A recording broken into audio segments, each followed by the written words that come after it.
Dragon is in countdown. Falcon 9 is in startup.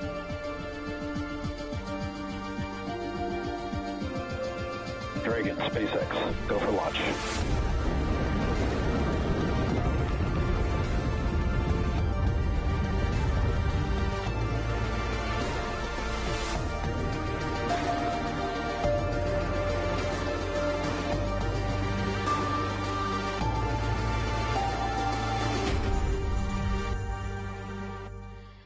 You're looking at a live view of the SpaceX Falcon 9 rocket and cargo Dragon at Launch Complex 39A, set to lift off this afternoon to the International Space Station.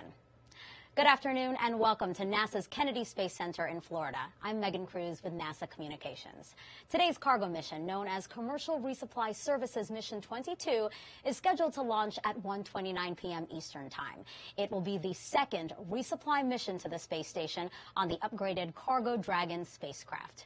We will show you some of the incredible technology headed to space today, including brand new solar arrays to give the station a power boost. But first, we are really excited to be simulcasting today's live coverage on NASA TV and the SpaceX webcast with our partners based at the company's headquarters in Hawthorne, California. Let's bring in Shiva Bharadwaj now. Shiva, it's so nice to have you with us today. Thanks, Megan. It's really exciting to be covering today's mission in partnership with NASA. It's the 5th Dragon flight to the International Space Station since May 2020, with many more planned for the upcoming year. And as you mentioned, this will be the second cargo resupply mission for our upgraded Dragon. This cargo vehicle will be joining the Crew 2 vehicle on orbit, making it just the 3rd time that we've had 2 Dragons docked at the space station. Now you're looking at a live view of a brand new Falcon 9 booster. This is actually the first new booster that we're using this year, and the vehicle stands 229 feet tall, or slightly taller than a 21-story building. Now, Falcon 9 is a reusable 2-stage rocket designed and manufactured by SpaceX for the reliable and safe transport of both people and payloads into Earth orbit and beyond. This Falcon 9 rolled out to the pad and went vertical on Tuesday, June 1st around 3 p.m. Eastern Time. And actually, just before the program started at around T-minus 35 minutes, we began loading propellants onto Falcon 9. Falcon 9 uses 2 propellants. The first of those is a fuel, a refined form of kerosene known as RP1, or Rocket Propellant 1.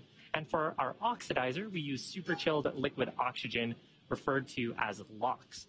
We chill the LOX well below the boiling point, which helps increase its density so we can load more of it into the first and second stages. Now, to start the engines, we also need an ignition source. For that, Falcon 9 uses a chemical igniter called TTAB. You'll see a characteristic green spark at around the T-minus 0 mark right before the rocket takes off. Now, the bottom 2/3 of the vehicle is what we refer to as the first stage. Its objective is to accelerate the vehicle through the Earth's atmosphere to space, and then it'll separate from the rest of the rocket.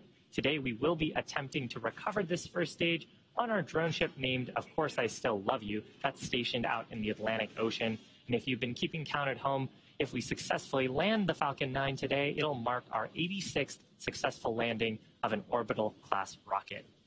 Now, on top of the first stage, we have Falcon 9's second stage. It has a single Merlin vacuum, or MVAC, engine that ignites after the first stage separates. The second stage is ultimately what will carry Dragon into its intended orbit, allowing Dragon to then separate and then eventually for it to continue with its rendezvous to the International Space Station. Now, finally, at the very top of the rocket is the Dragon spacecraft. Dragon was designed from the beginning to be reused. This new version of Dragon was designed for up to 5 flights, while the previous version could only support 3. Just like today's Falcon 9, we're flying a brand new Dragon spacecraft, which we'll hope to fly again in the future. And a bit later on in the broadcast, I'll share some details on the advancements we're making with reusing certain aspects of the vehicle. Now, today is a cargo mission, and we are delivering nearly 7,000 pounds of cargo to the International Space Station.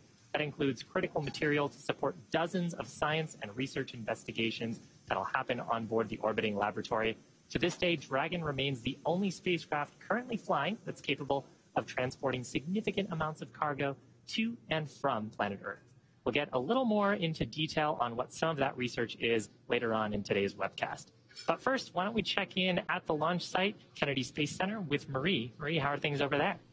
Hey, Shiva, nice to see you. Things are looking actually much better than they were just an hour ago at the launch site. If we could take a live look again at Launch Complex 39A, you can see some cumulus clouds in the area. Weather still standing at about 60% favorable for launch, and it's been trending in a better direction. In fact, just an hour ago, we had no-go conditions for weather. We were in violation of the cumulus cloud rule, but the threat seems to be diminishing at this hour. The weather teams are watching a couple of cells south of Patrick Space Force Base. That's a little bit south of the Cape here, and they are headed north, but it's looking like it's not going to be a showstopper. So again, trending in the right direction. The threat of lightning remains low, so we are 60% go for weather, and that's been most of the chatter that we've heard so far in these last couple of hours. Technically speaking, we have heard SpaceX working no major issues, and again, we're looking live at the launch pad there. You can see some of that liquid oxygen venting off of the first stage Falcon 9 booster. One other really cool thing about this first stage booster, if SpaceX successfully recovers it and refurbishes it, this is the same booster slated to launch the next 4 astronauts to the International Space Station in October. Those will be NASA astronauts Raja Chari, Thomas Marshburn, Kayla Barron, and European Space Agency astronaut Matthias Maurer. So NASA's Commercial Crew Program folks watching this mission closely with particular interest in that first stage booster. So we have fueling again well underway. That began on the first stage at T-minus 35 minutes. We're standing by for fueling on the second stage at T-minus 16 minutes.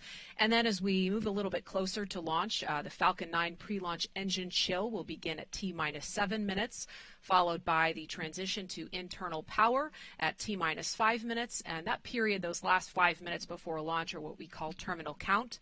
And then as we close in on that final minute before launch, the propellant tanks will be pressurized for flight. The SpaceX launch director, Frank Messina, will verify whether the team is go for launch. And finally, we'll be standing by for liftoff at 1:29 and 15 seconds p.m. Eastern Daylight Time. And Falcon 9 has just that single second to launch today in order to rendezvous and dock to the space station as scheduled. That is tracking for approximately 5 a.m. Eastern Time, Saturday morning, June 5th. So we'll continue to keep an eye on the weather and give you an update as we get a little bit closer to liftoff. For now, Megan, back to you. Marie, thank you. All right, as promised, it's now time to check out some of the fascinating payloads packed inside Dragon today. We'll first look at some of the science experiments sponsored by the ISS National Lab.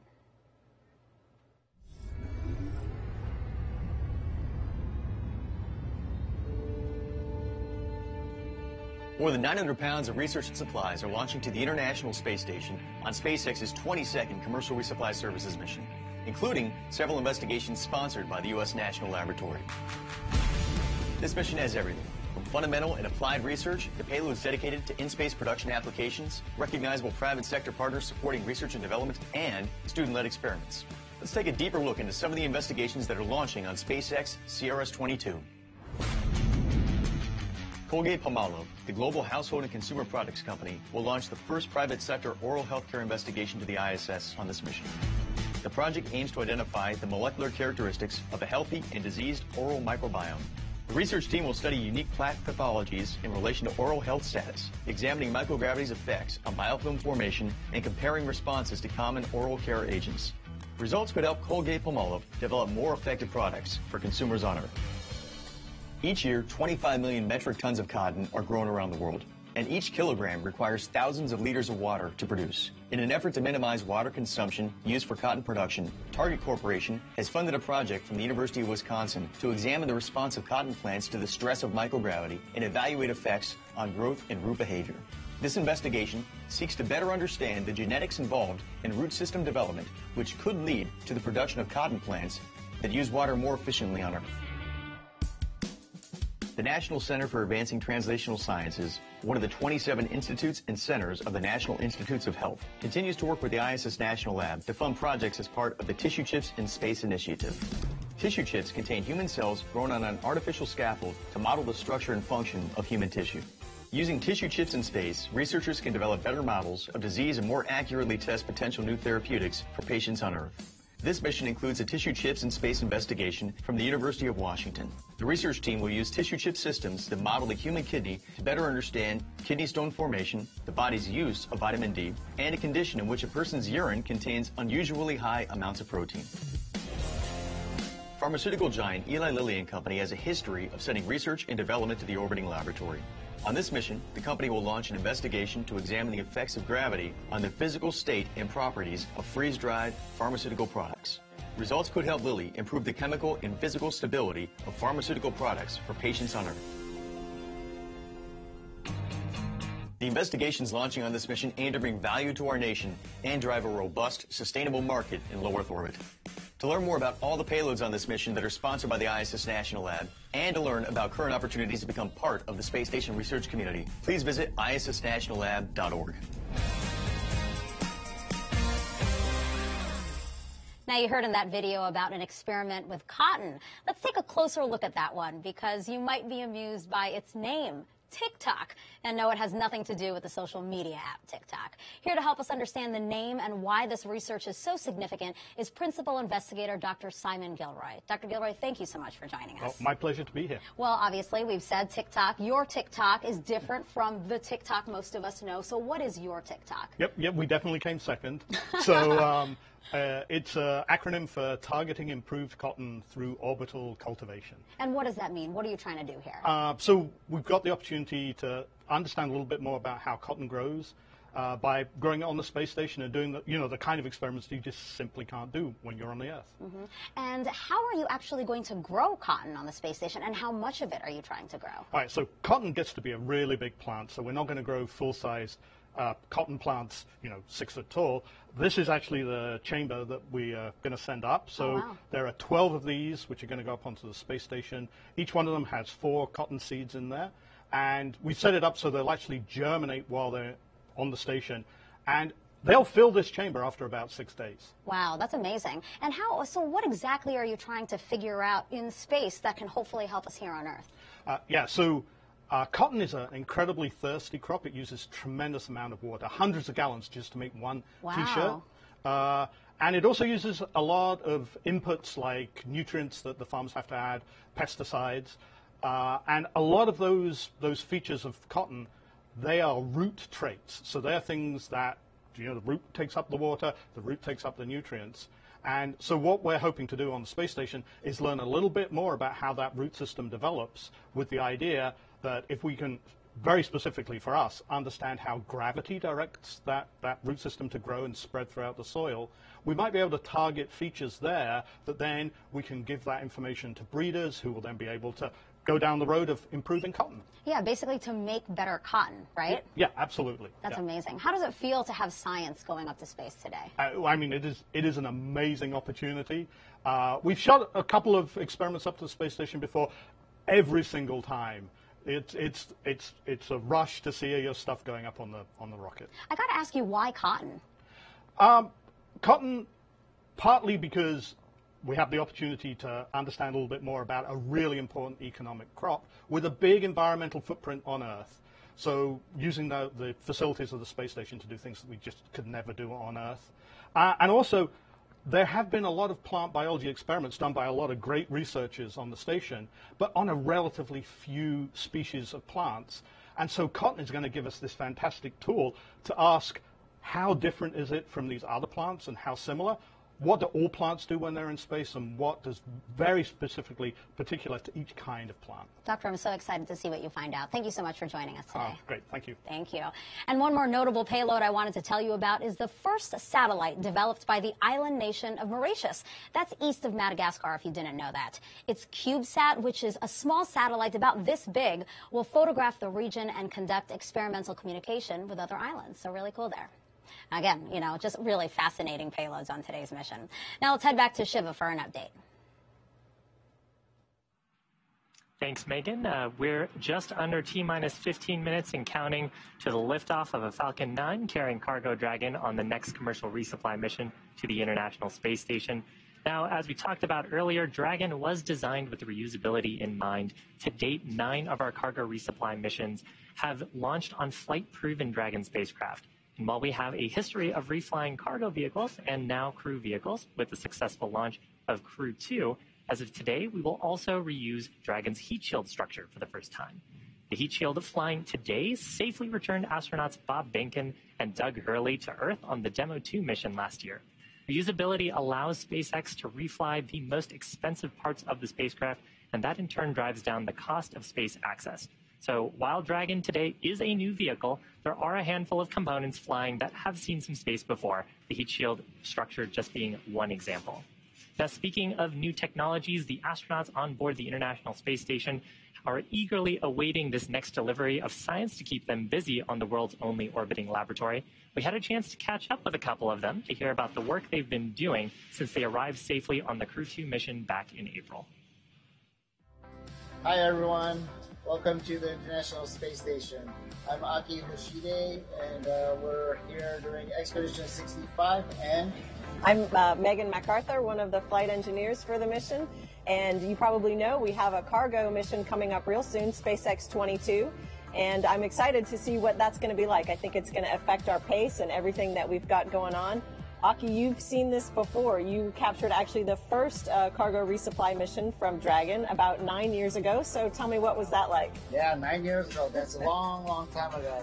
Well, that was my first time to actually capture a cargo vehicle with a robotic arm, and so it was a horrifying 2 minutes, holding my breath and trying to capture it without making any mistakes. This cargo Dragon will be actually a little bit different, so what's different about this one?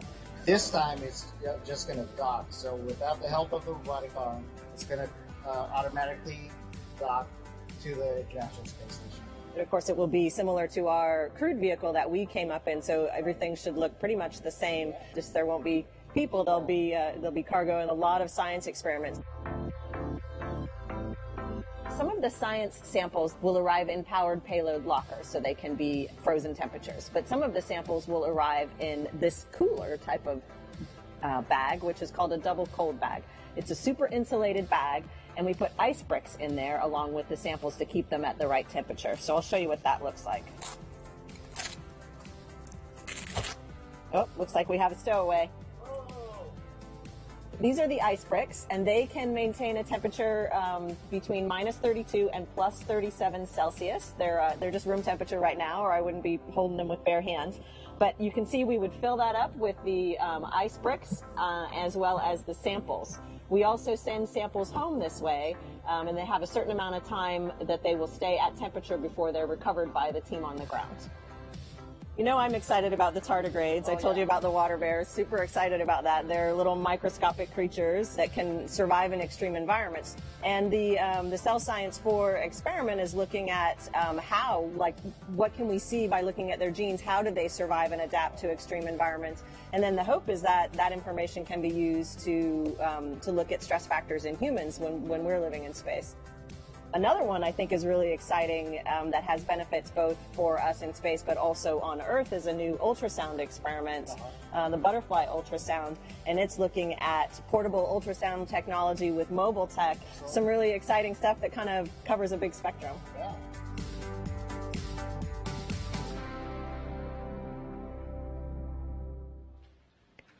And that was NASA astronaut Megan MacArthur and JAXA astronaut Aki Hoshide aboard the International Space Station. And welcome into the International Space Station Flight Control Room at the Johnson Space Center here in Houston, Texas. The team of flight controllers in Mission Control Houston today is being led by Flight Director Rebecca Wingfield. The teams here in Mission Control will really jump into action tomorrow night into Saturday morning as Cargo Dragon approaches the International Space Station and enters the approach ellipsoid, which we like to think of as an imaginary sphere around the space station that helps us monitor the approach and departure of visiting vehicles. There are currently 7 crew members living and working aboard the International Space Station. Expedition 65 consists of NASA astronauts Shane Kimbrough, Megan MacArthur, and Mark Vandehei, Roscosmos cosmonauts Pyotr Dubrov and Oleg Novitsky, Aki Hoshide of JAXA, and Thomas Pesquet of the European Space Agency. One major component flying in Dragon's trunk today is the first pair of Boeing-made iROSA solar arrays, which will be installed to the 2B and 4B channels of the P6 truss by Thomas Pesquet and Shane Kimbrough over 2 spacewalks planned for June 16th and June 20th. This will be the first of 3 deliveries of these iROSA solar arrays. There will be 6 in all to upgrade and augment the power for the 6 of 8 power channels on the station. As Crew Dragon approaches the International Space Station in the morning hours on June 5th, NASA astronauts Shane Kimbrough and Megan MacArthur will be monitoring the arrival from the station's cupola. And once Dragon arrives to the station, it will dock to the Zenith port on the space-facing side of the station's Harmony module and will join 4 other spacecrafts: Crew Dragon, Cygnus 15, the Soyuz MS-18, and Progress 77. Cargo Dragon will remain attached to the International Space Station for about 1 month before being packed up with critical science and supplies and will splash down in the Atlantic Ocean for that science to be analyzed back here on Earth. Again, everything is still a go from here in Mission Control Houston, and we're looking forward to welcoming another vehicle to the International Space Station. So for now, we'll head back out to Kennedy. Megan. It is now T-minus 8 minutes and counting until liftoff of the Falcon 9 rocket and Cargo Dragon on the next resupply mission to the International Space Station.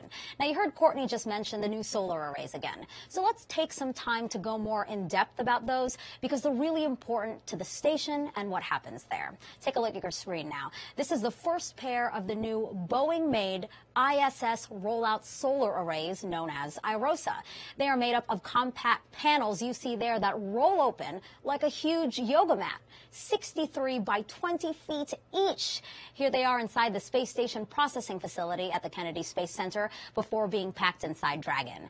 The space station currently has 8 pairs of solar arrays. The oldest pair has been in use for more than 20 years. The 2 new solar arrays, plus 4 more to be delivered later, will produce a total of more than 120 kilowatts of electricity. That is enough to power more than 40 U.S. homes. Once combined with the 8 original arrays, the new ones will boost power to the station up to 30%, maximizing use for the orbiting lab for many years to come. And these 2 new solar arrays, like Courtney said, are going to be installed this summer. Now let's head back over to Shiva for an update. Shiva? Thanks, Megan. We're just over T-minus 7 minutes to go. The SpaceX team currently working no significant issues with the vehicles. At this point, Rocket Propellant 1 fuel is nearly fully loaded on the first stage, completely loaded on the second stage. Liquid oxygen loading is underway on both of the stages as well, and that'll complete at about T-minus 2 minutes to launch.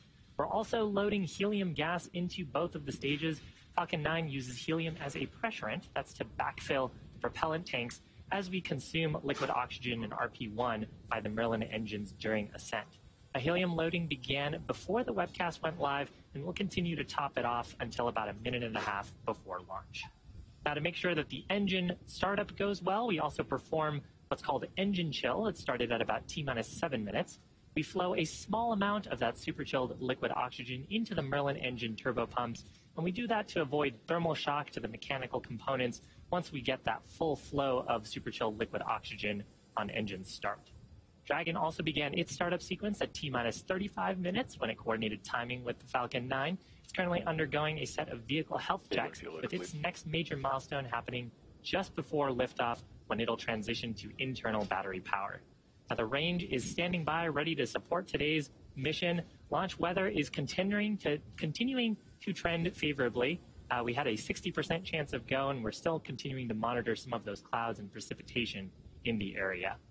So with that, the launch team, Falcon 9, Dragon, the range, all looking good. Weather also trending good. And at about T-minus 5 minutes to go, I'm now joined by Marie to help me walk through these final moments of the terminal count. Marie? Yeah, Shiva, as you said, weather trending in the better direction. It was a little bit hairy for a couple minutes there. Within the last, I want to say maybe 13 minutes or so, it was right around T-minus 19 or 18 minutes. We heard about some lightning strikes in the area, not coming within that 10-mile radius of the pad, but that was a watch item. It looks like they're not expecting lightning to be an issue to come that close. And that cell that I mentioned to the south of the pad looks like Dragon has there's going to be a little transitioned bit to more configure for separation terminal count. between that. A little bit more Dragon separation. has transitioned to terminal count and is on internal power. Okay, so we heard that call that Dragon is now on internal power. Again, as Shiva mentioned, the team has already conducted its pre-launch engine chill. Again, this is when SpaceX injects a small amount of super chilled liquid oxygen to prepare those Merlin engines inside the first stage to allow for full propellant flow during flight.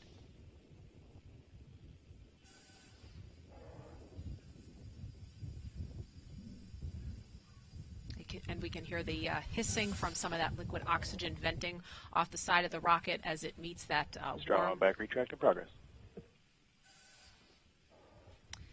We just heard the call out there as well for strong back retract. The strong back is the truss structure next to Falcon 9 that provides propellants and power to the vehicle. So you can see the clamp arms are opening around the second stage, and the strong back will retract a couple of degrees away from the vertical position, helping to clear the way for Falcon 9's ascent. In these last few minutes, Falcon 9 is performing a set of health checks on its primary communications, avionics, and propulsion systems in preparation for flight.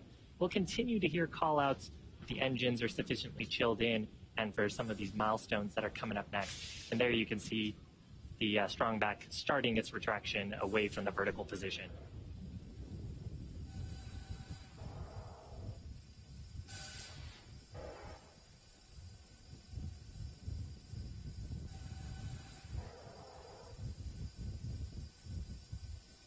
And so we saw that strong back or transport erector retract ever so slightly from the Falcon 9 rocket. It will retract fully. Bleed verification. Just as we get to the moment of liftoff to allow for Falcon 9 to clear the pad. Also happening now are some checks of the second stage thrust vector control actuators.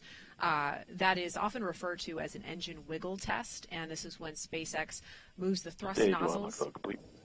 We just heard the call for the Stage 1 LOX load complete. Again, that engine wiggle test happening now to make sure that the guidance hardware is go for flight.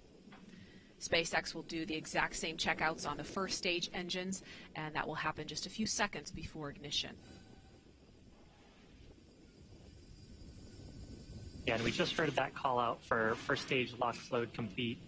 Next major activity here will be second stage LOX load complete. Usually happens around the T-minus 2 minute mark, and that wraps up propellant loading for Falcon 9 until liftoff.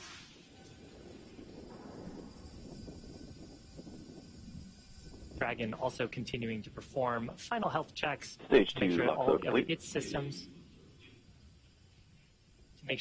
systems are ready to go for Dragon is in ascent auto and idle. rendezvous with the International Space Station. Weather continuing to trend favorably as Dragon transitions into its ascent state.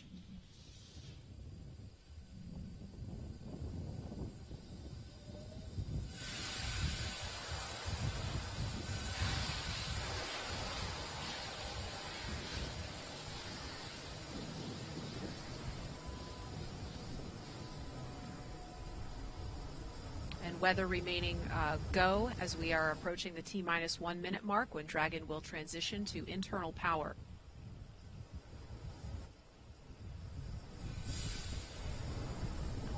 Falcon 9's in startup.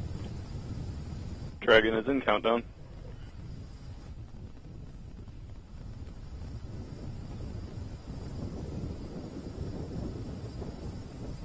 LD, go for launch. The launch director. Launch director pulled Stage go 2, for press launch. flight. So with that, all systems are currently go. We're just over T-minus 30 seconds to liftoff. T-minus 30 seconds. And at T0, the rocket will be released from the hold-down clamps at the pad. And as I mentioned earlier, that strong back right next to the rocket will retract the rest of the way, clearing the way for liftoff. Stage 1, press for flight. T-minus 15 seconds. Falcon 9 is configured for flight. 10, 9, 8, 7, 6, 5, 4, 3, 2, 1, 0. Ignition. Liftoff. And liftoff of the 22nd SpaceX cargo resupply mission, bringing new solar arrays to the International Space Station. Stage 1 propulsion is nominal.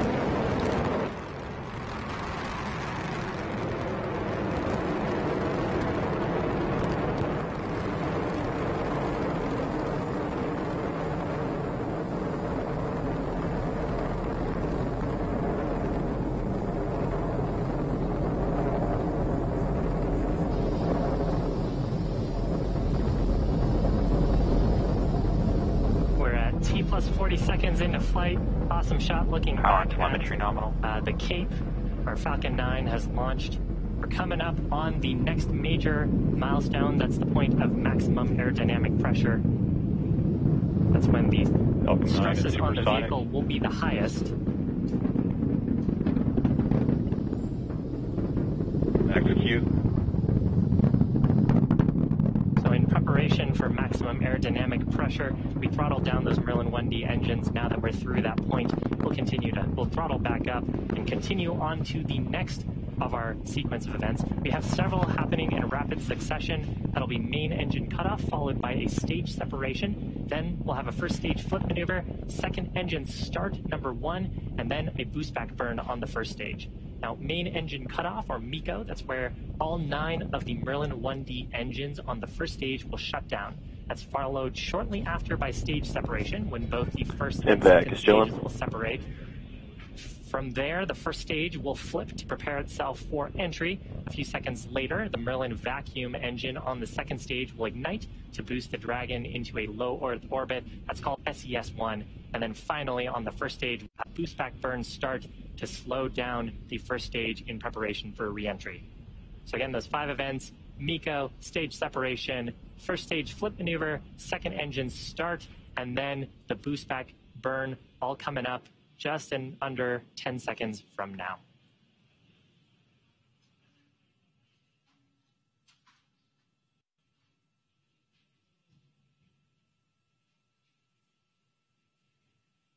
MECO. Stage separation confirmed.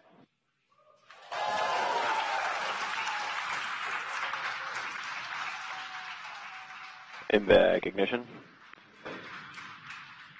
Stage 1 boost back startup. So successful Merlin vacuum engine startup. First stage has begun its boost back burn. That burn expected to last about 30 or so seconds. Here's a shot of the second stage Merlin vacuum nozzle. You can see it starting to heat up as we begin this burn. The second stage will continue to burn here for several minutes until about the T+8 minute mark.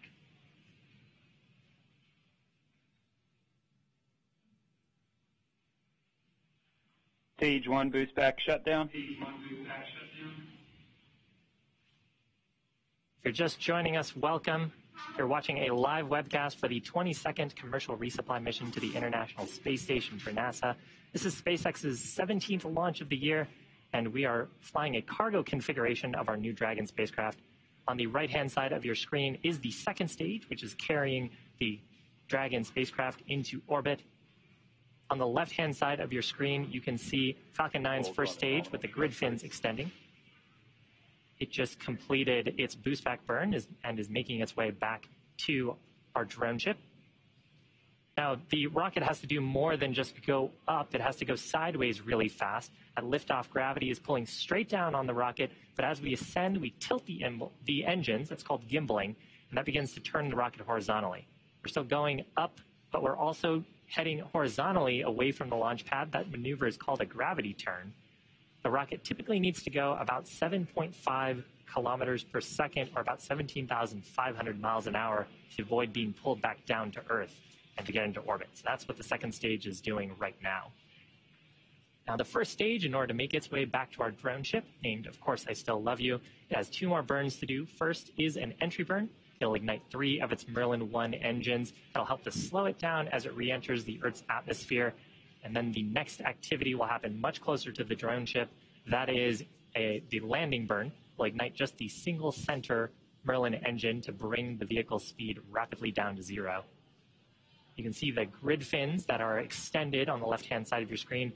We use those for atmospheric control. They help steer the Falcon 9 to make sure we make our way back to that drone ship as we get into the thicker parts of the Earth's atmosphere. And you'll occasionally see periodic bursts of a white gas like that. That's our attitude control system, giving us little corrections to our attitude. The next major event coming up here for the first stage is entry burn. 3 of the Merlin 1D engines will ignite. Second stage burn continuing to look nominal. Second stage has a little ways to go. It won't be done with this burn until about the T+8 minute mark.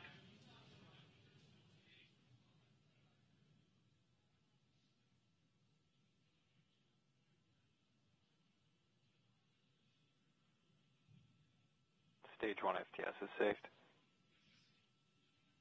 Trajectory nominal.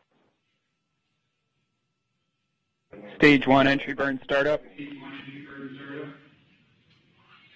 So with that, 3 Merlin 1D engines on the first stage igniting to reduce the vehicle's velocity. You can see that on the bottom left corner of your screen.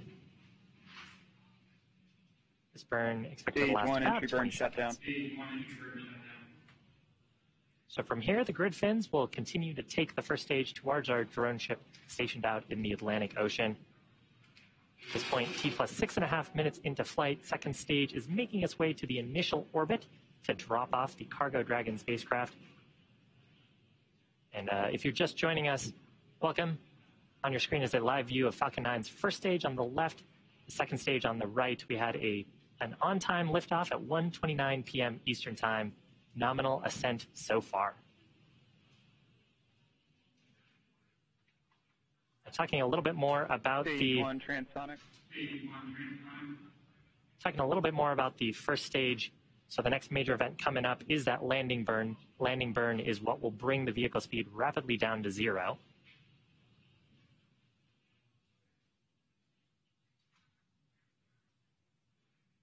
Amazing shots of the first stage during re-entry. Once we get closer to the drone ship, we will deploy our 4 symmetric landing legs around the base of the first stage for hopefully a nice soft touchdown on that drone ship. You can see a shot of that on the right-hand side of your screen.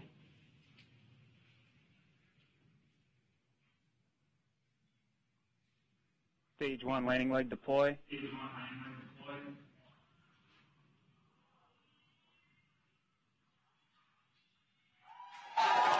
Picture perfect landing of that Falcon 9 for the first stage.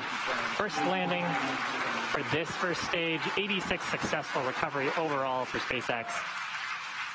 Fantastic. Coming up shortly, second stage is not done. It will be coming up on second engine cutoff.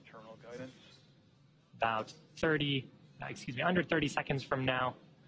It's been burning that whole time since stage separation to bring the 7,000 pounds of cargo into the initial orbit around our planet. And you can see we're getting close to orbital velocity.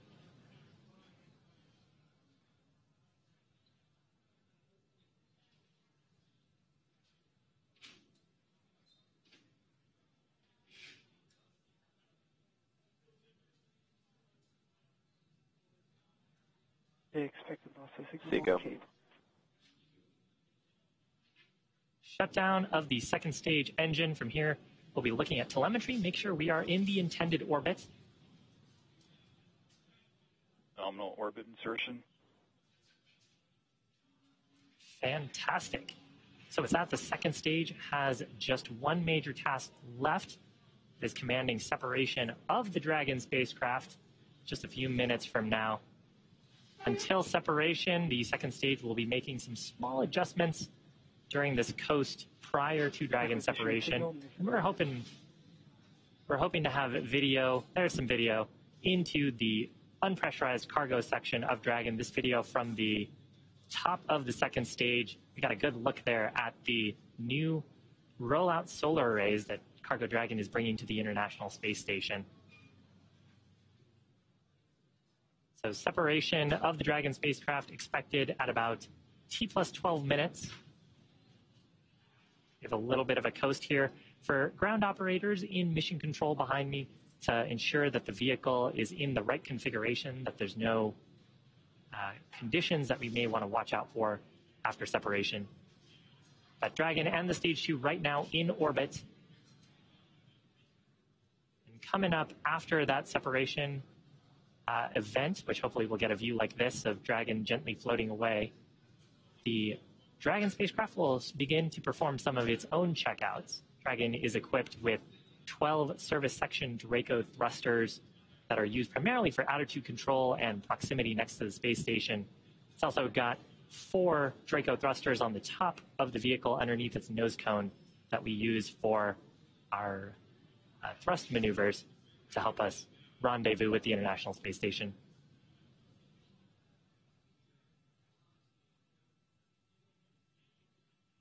So again, successful ascent, successful recovery of our first stage just a few minutes ago. You're looking at a live shot into the Cargo Dragon unpressurized section from the second stage that is in orbit around our planet. Our next major activity coming up shortly, that is Dragon separation from Falcon 9's second stage.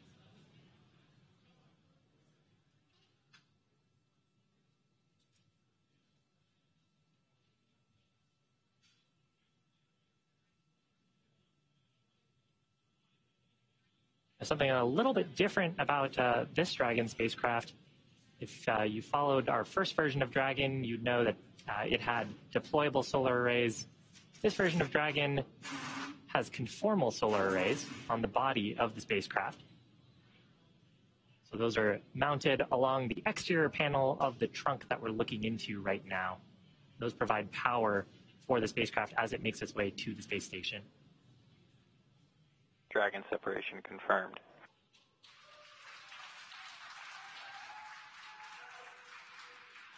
Lovely planet Earth on the left-hand side, Dragon floating away. You can see the rollout solar arrays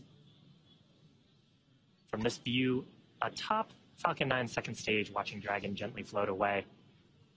So again, activities coming up for Dragon. It will begin its service section Draco checkouts, followed shortly after that by the nose cone Expect loss of signal. opening. And that's going to complete my coverage here from Hawthorne. But why don't we check in with Courtney at the Johnson Space Center in Houston. Courtney?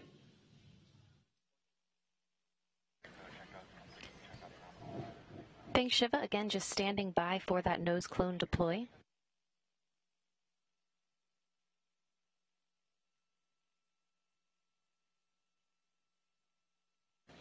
The nose cone deploy uncovers the forward bulkhead thrusters, which Dragon will use for its major burn maneuvers coming up.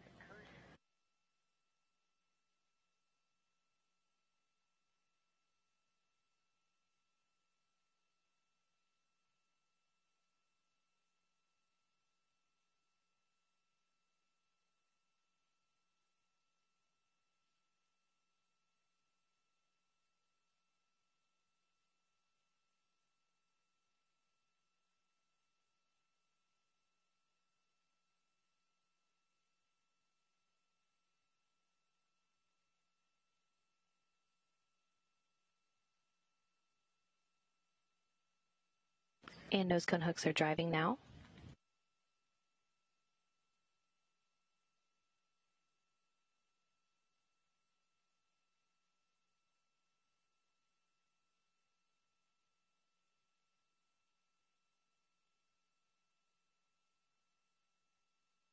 And the hooks are halfway open, again standing by for them to be fully open.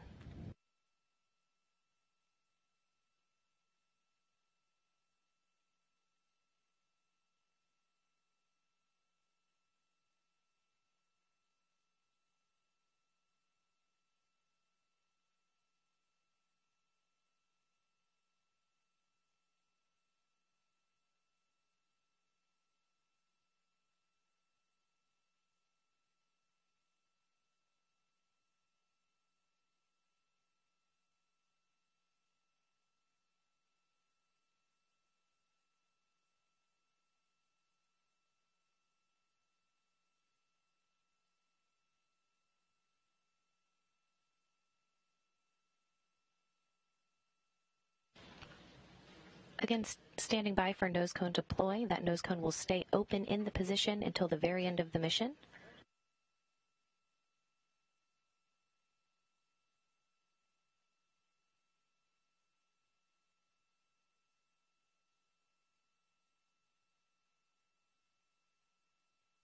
And the first set of nose cone hooks are open, and the second set are starting to open now.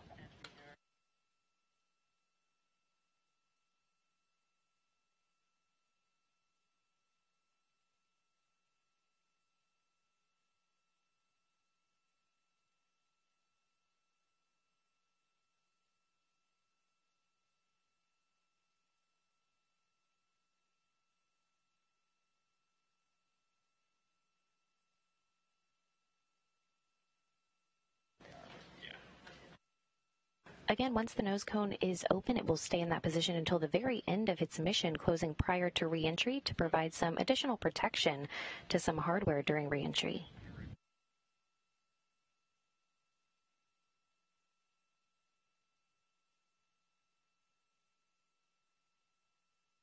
Expected loss of signal, Newfoundland.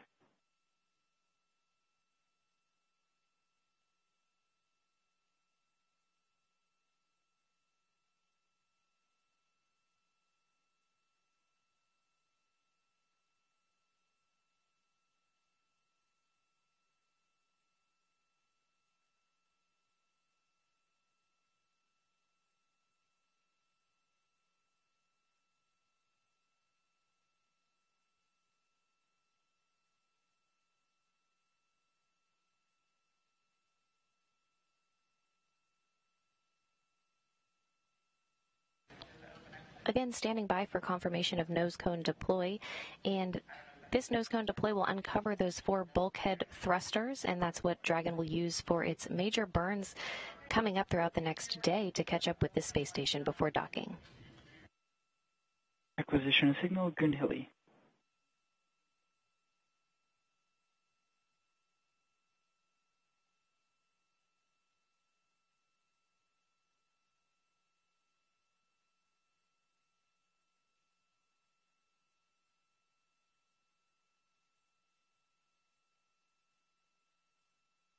And the nose cone is opening.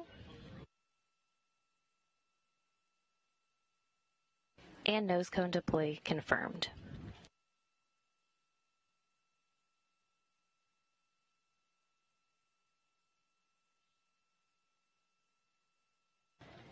And with nose cone deploy now confirmed, now joining me on the phone is manager of the International Space Station Office for Systems Engineering and Integration, Jeff Arend. Jeff, one major component in Dragon's trunk today is the first set of IROSA solar arrays. Can you tell us the importance of augmenting the station's power supply through these IROSA spacewalks later this month? Absolutely, Courtney. How do you hear me? I hear you great. Okay, very good. Yeah, that's a great question. So I'm going to kind of start at the beginning a little bit because the punchline at the end is probably the best. But, over time, our solar arrays age. And so the first set of arrays have been up there over 20 years. Our most recent arrays we brought up, just before shuttle retirement. Those arrays are over 10 years old as well. And then the set in between are closer to 15 years old. So over time, the arrays aren't as efficient at generating power. So that's one of the things we wanted to fix with the augmentation. So when the first 2 we do are the oldest arrays, which makes sense, the first 2 that we replace, and that will effectively restore those arrays back to what we would call their beginning of life properties. And in the case of the newer arrays, the ones that are 10 to 15 years old that will eventually get the IROSAs, they'll actually be able to generate more power than they can today. So this provides basically 3 significant benefits. I kind of alluded to one of the 2, which, but let me kind of go through in order here in my logical mind. So for one, for our solar array constrained events, it makes it easier for us to manage the solar arrays.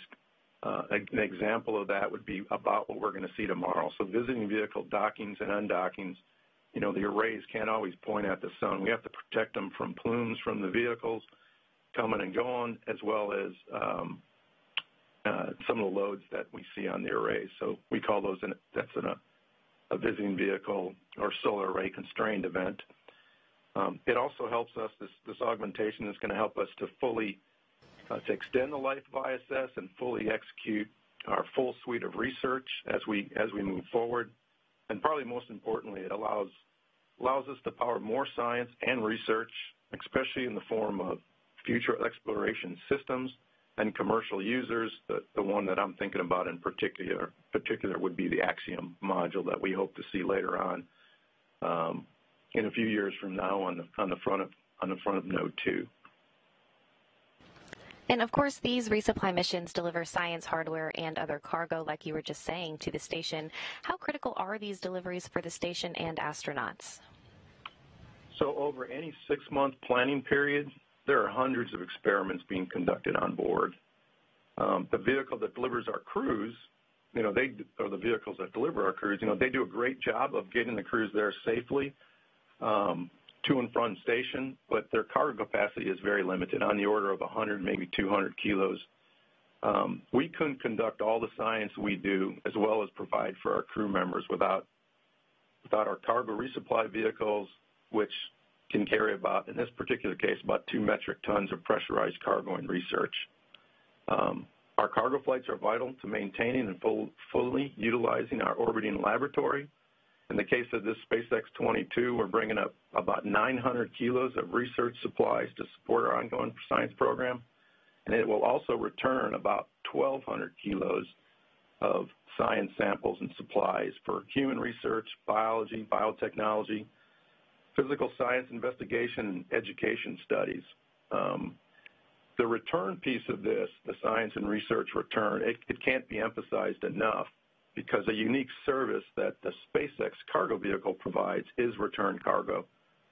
Otherwise, the only way we can get return cargo down in samples is on our crewed vehicles, which again is fairly limited.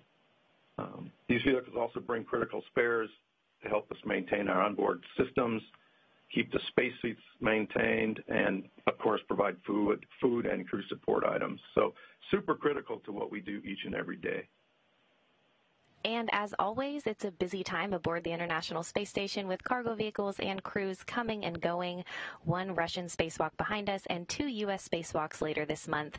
Can you kind of lay out how complex the next few months will be for the station program and the global partnership? Complex. Well, I hope I don't have to call it complex. Maybe exciting, fast-paced, fun times. We plan everything to a T and analyze it, do those kind of things. So we like to try to eliminate the complexity is the way I would kind of describe it.